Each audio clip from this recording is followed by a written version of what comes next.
بسم الله الرحمن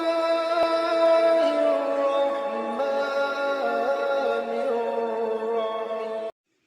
اعوذ باللہ من الشیطان الرجیم بسم اللہ الرحمن الرحیم. سامعین معظم، نماز جعفر طیار پڑھنے کا طریقہ کیا ہے اور اس نماز جعفر طیار کے پڑھنے کی اہمیت کتنی زیادہ ہے؟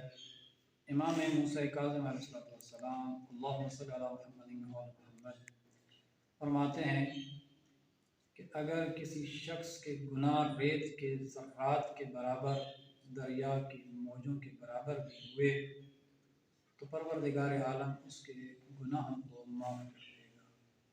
بہت بڑی عظمت بھری ہے یہ نماز جعفر طیار. ویسے تو اس کا جو روایت میں وقت بتایا گیا ہے وہ ہے جمعہ کے دن. آپ زوال سے کچھ دیر پہلے اس نماز جعفر طیار کو پڑھیں، اور یہ 4 رکعتی نماز ہے، 2 رکعت کر کے نماز پڑھنی ہوتی ہے.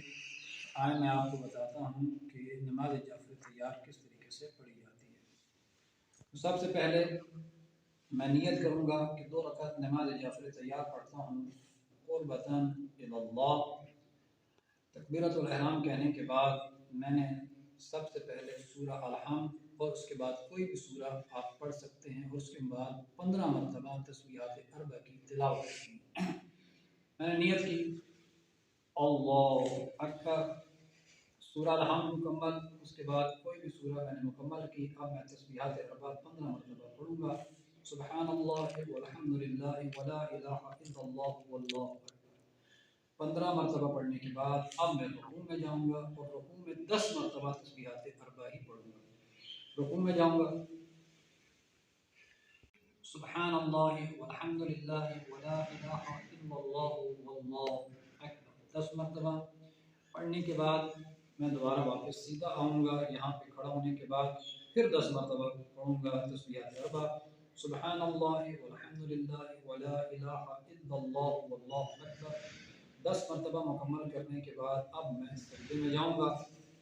سجدے میں جانے کے بعد بھی 10 مرتبہ سبحان اللہ والحمد للہ ولا الہ الا اللہ واللہ اکبر 10 مرتبہ پڑھنے کے بعد میں واپس آؤں گا، یہاں پہ بیٹھوں گا. یہاں پہ پھر 10 مرتبہ سبحان اللہ والحمد للہ ولا الہ الا اللہ واللہ اکبر. اب پھر دوبارہ سجدے میں جاؤں گا، پھر 10 مرتبہ سبحان اللہ والحمد للہ ولا الہ الا اللہ واللہ اکبر 10 مرتبہ پڑھوں گا. اب دوبارہ پھر واپس یہاں پر آؤں گا تو پھر میں نے 10 مرتبہ یہی ذکر پڑھنا ہے سبحان اللہ والحمد للہ ولا الہ الا اللہ واللہ اکبر. مکمل کرنے کے بعد 10 مرتبہ مکمل کرنے کے بعد میں کھڑا ہو جاؤں گا. دوسری رکعت کے لیے اسی طرح سے جس طرح پہلی رکعت پڑھی ہے دوسری رکعت بھی اسی طریقے سے پڑھنی ہے، اور 4 رکعت نماز بھی مکمل کرنی ہے. اور پہلی رکعت میں 75 مرتبہ تسبیحات اربع کی تلاوت کرنی ہے. والسلام ورحمۃ اللہ وبرکاتہ.